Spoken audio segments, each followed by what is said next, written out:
My name is Isla Rivers. And a lion once laid on top of me while I cried, and I didn't move. Not because I wasn't afraid. But because in that moment, fear was quieter than grief. You can judge me. People often do. They say, that's insane, or you should have run, or you're lucky you're alive. Maybe. But what they don't understand is that when you've already lost the only person who ever truly saw you, a lion's weight pressing down on your chest doesn't feel like danger. It feels like being held, and no, I'm not exaggerating this. Lion of Kumo wasn't some zoo spectacle behind glass. He was real. Heavy. Alive. And somehow, the only thing in the world that understood the silence I was drowning in. But before I tell you about the night he found me crying in the dark barn, I need to go back. Back to the place I swore I'd never return to. Back to the sanctuary. Back to him. It was exactly 163 days after the accident. That's how I counted things now, in distance from loss. Not weeks. Not months. Not healing milestones, just days. Since the rope snapped, since I got the call that broke the floor beneath me, since my brother, Luca, fell that he was a climber. A reckless one. Brave and wild and always grinning like the world was daring him to jump, and he'd do it just to prove he could land. He didn't land that time, and I never said goodbye. He was the reason I ever set foot near wild animals. The reason I knew how to calm a leopard with only my breath. The reason I loved the sun-scorched air of the Sarin Vale Wildlife Sanctuary, and now, he was just ashes in a wooden box I hadn't returned since the funeral, but the email changed that. Kumo isn't eating. He hasn't roared in weeks. We've tried everything. You were the last one who worked with him after Luca. Please, Isla. He needs someone he remembers. Jason, head of wildlife care. I read it 10 times before replying, then deleted my first 3 answers. I ended up writing one word, okay. The gates looked smaller than I remembered. Or maybe I was just smaller now, shrunk by grief. Hollowed out, the gravel crunched under the tires as I pulled in, every memory colliding in my chest. The kitchen where we'd sneak mango slices. The rusty bell we rang after a successful animal release. The shade tree where Luca used to sit with his boots off and his hands behind his head like he owned the sky, and Kumo's enclosure, the one furthest from the others. He had always been different. Bigger. Quieter. Never quite tame, but not dangerous. Either did I remember the day we found him, barely 6 months old, orphaned and dehydrated near the western boundary. Luca carried him in his arms. Said, he's not just strong, he's waiting for someone. That someone had been Luca, and now he was gone. I parked and cut the engine. My fingers stayed gripping the wheel for a long time. Someone knocked on the window. It was Jason, older. Thinner. Wearing the same faded green sanctuary shirt, only now it hung loose on his frame. You sure about this? He asked gently. No, I said, opening the door. But I'm here. I didn't go to Kumo's enclosure first. I couldn't, not yet. Instead, I spent the day pretending to care about logistics, feeding charts, hydration logs, fence maintenance. Every time someone mentioned his name, my throat tightened. He won't come to the front anymore, said Lena, the newest caretaker. He just paces. I nodded like I understood, but I didn't. Because I knew what pacing meant. I had been pacing inside my own body for 163 days. That night, I couldn't sleep. The guest cabin felt wrong. Sterile. Too many ghosts and not enough walls. So I slipped outside. No flashlight. No shoes, just the sound of my heartbeat, and the distant silence of the lion who no longer roared. The path to his enclosure hadn't changed. Worn, dusty, lined with eucalyptus trees, the lock was the same, tool-coated, not keyed. I punched in the numbers without looking. The gate clicked. I stepped inside. The world smelled like dust and fur and earth. Kumo, I whispered. No answer. Then I saw him at the far end of the space, sitting like a statue in the moonlight. Immense. Silent. Still. He didn't move as I approached. I kept my distance. 5 meters. Maybe more. I sat down, cross-legged in the dirt, facing him, and finally, after holding everything for far too long, I cried, not loud, not messy, just tears that slipped soundlessly from my eyes like rain through cracked stone. I didn't sob.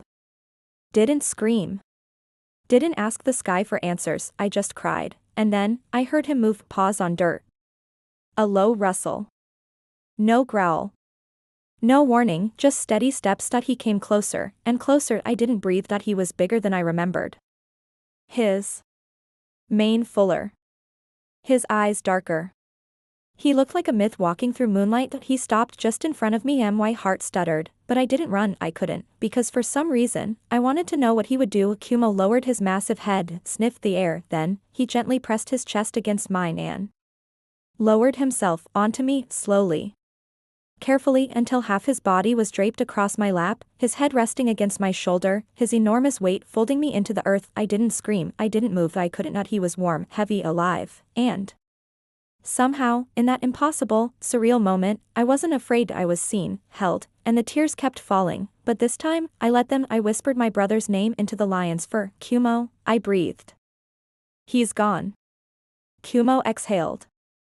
A deep, low sound like thunder in a cave, and I swear to you, it didn't feel like coincidence. It felt like understanding, like Luca had whispered something to him from beyond the veil, like this wasn't a lion laying on me, but a bridge between what I lost and what I still had, and I let the weight hold me there, because I didn't need to run anymore. I just needed to be still. When I woke up the next morning, I didn't remember falling asleep.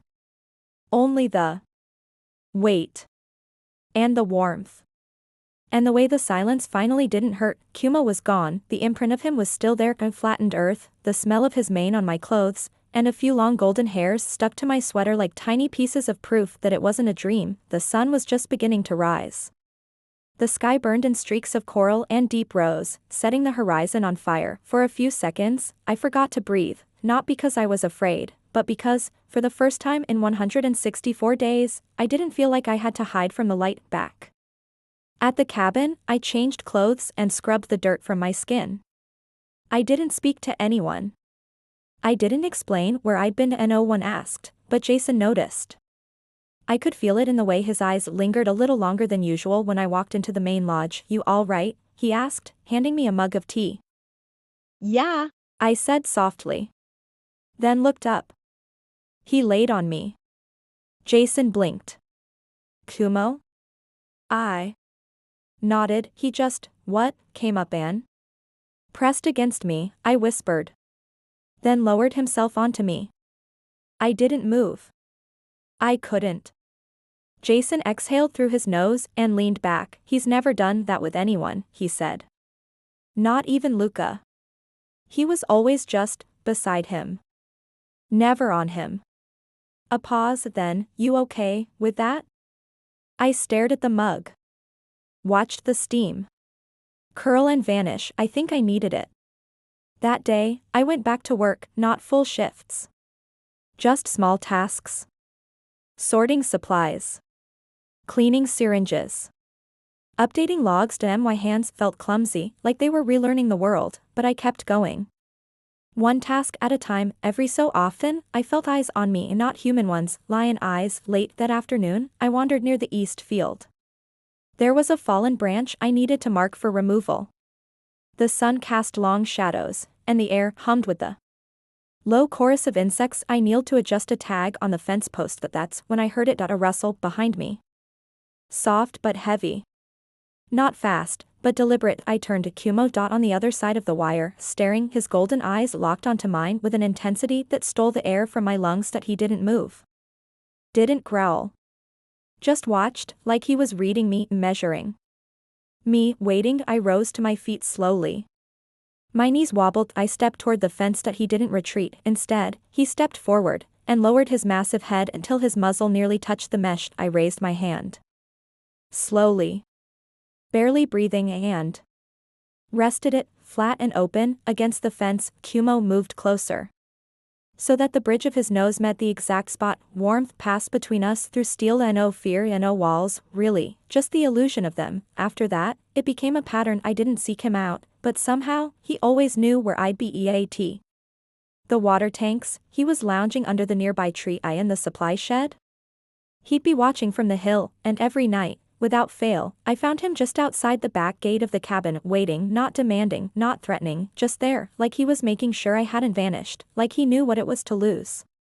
someone, and couldn't let it happen again. On the sixth night, I couldn't sleep again, not because of grief, because of noise. Somewhere out in the distance, a power generator was malfunctioning. The clank and groan echoed across the sanctuary in irregular, jarring bursts, each one made my skin tighten. Memories surfaced like bubbles in boiling water, hospital machines, metal snapping, the scream I didn't hear when Luca fell but imagined. Every night I grabbed my hoodie and slipped outside. The noise wasn't louder out here. Just clearer, more real. Damn, why legs carried me without direction. I just needed a way. From the sound. From the ghosts, I found myself at the old training field, empty. Now. Grass grown longer than it should have been. The wooden benches half rotted from sun and time. I collapsed to my knees in the middle of the field, and that's when it hit me again. The silence inside the noise, that space where your thoughts implode, and nothing makes sense but the need to feel something again. Tears slipped down my cheeks. I didn't wipe them, I just knelt, alone. Or so I thought. Until I heard the low huff behind me. I didn't startle, I didn't turn, I already knew. Kumo. I could feel him approach, step by slow step. The ground vibrated beneath his paws, then came the breath. That deep, steady exhale that felt more like a presence than a sound, and then, his weight, heavy and sure. He laid across my legs this time. Not on my chest. Not over my shoulders, just my legs. Like he was pinning me to the earth, grounding me. I let out a shaky breath that didn't say a word, that didn't need to. He already knew. He always knew. We stayed like that for hours. I don't know when I finally leaned back into him. Or when his head rested beside mine. The night faded. The stars blurred. At some point, the generator fell silent, but we didn't move, and not because we couldn't, but because we didn't have to. There was nothing to escape anymore, no memories to outrun, only this moment, only this impossible truth, that a lion had become my grief's answer, not with roars, not with violence, but with stillness, and the soft, unimaginable gift of staying. The storm broke just after midnight. I should have known it was coming. The air had been heavy all day, dense, buzzing, restless. The trees stood too still. The birds had gone quiet long before the sun dipped, but I ignored the signs. I always did when I didn't want to feel something. I was back in the barn when the first crack split the sky. I didn't jump, not at first. I just stood there, frozen. My hand still resting on the latch of the old medicine cabinet I'd been reorganizing. Then came the second strike. Closer. Sharper. The boom rattled the walls like a warning shot. My chest seized. Thunder didn't scare me when I was younger. Luca used to say storms were just the sky stretching its back.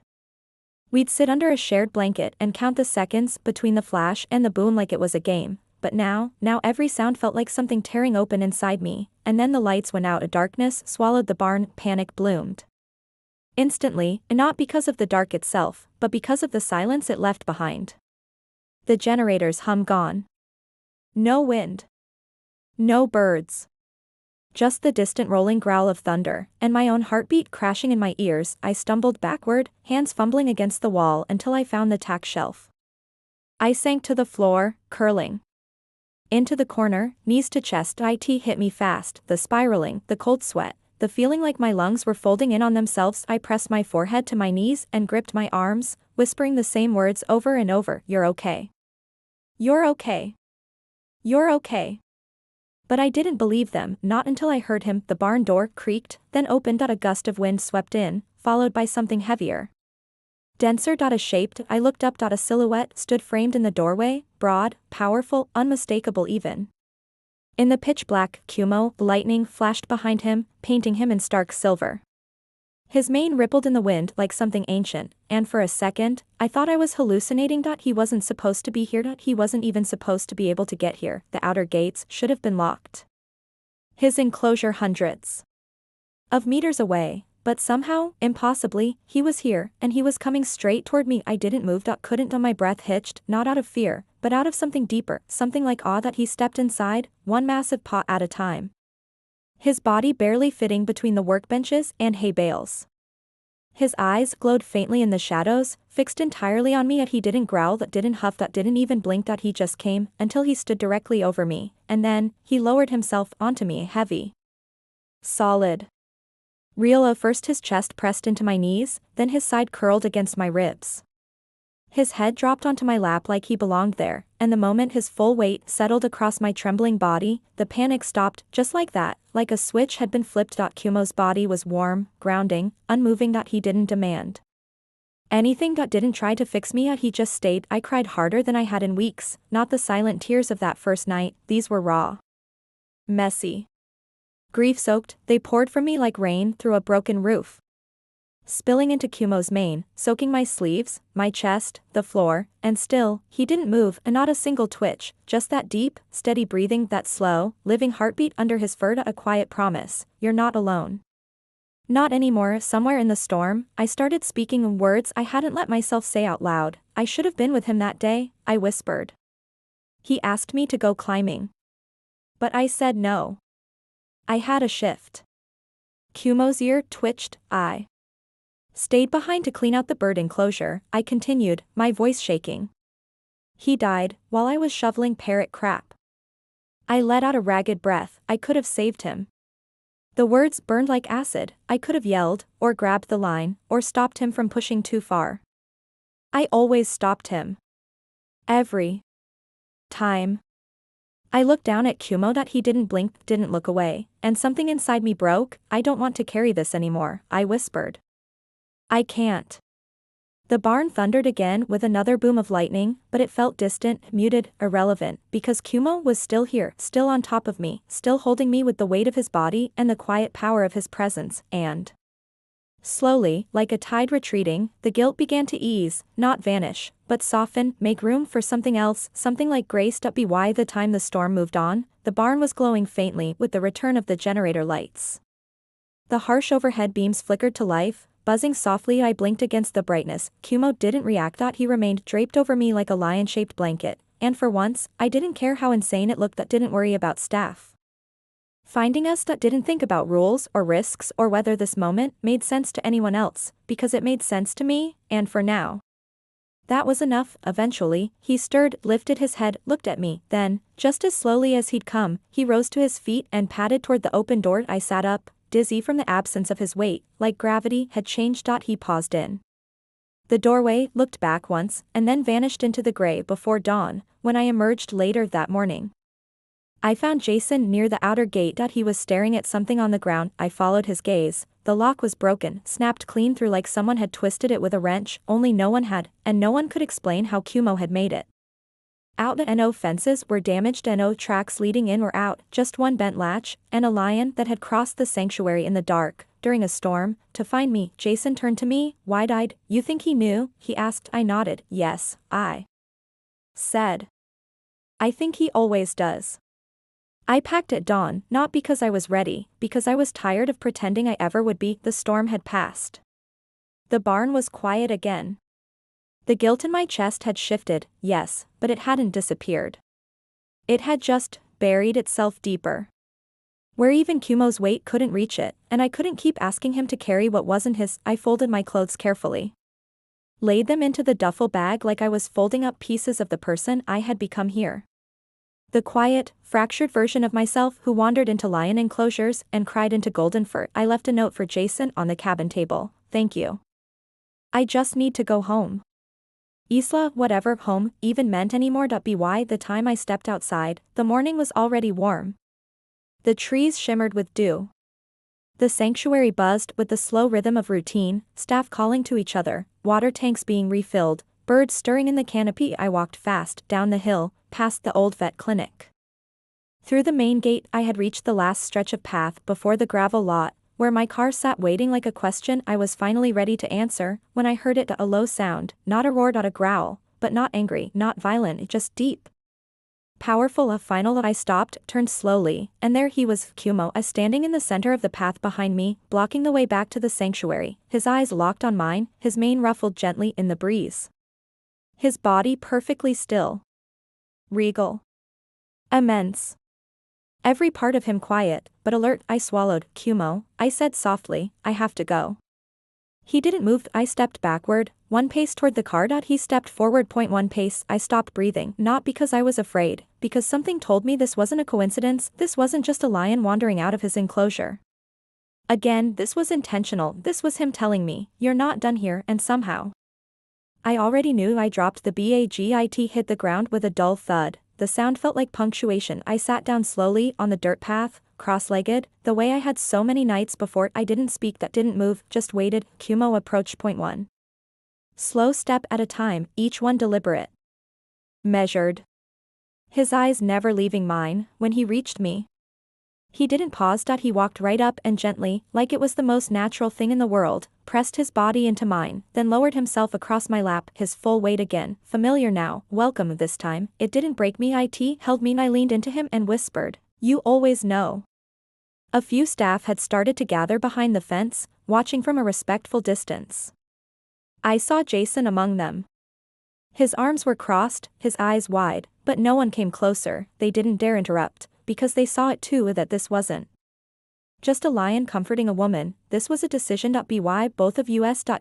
Stay at least a little longer. After a while, Kumo rose, looked back toward the sanctuary, then back at me. He didn't need words. I understood that he wasn't asking me to forget. He wasn't asking me to be okay. He was just saying, not yet. And so I stood, picked up my bag, and walked back.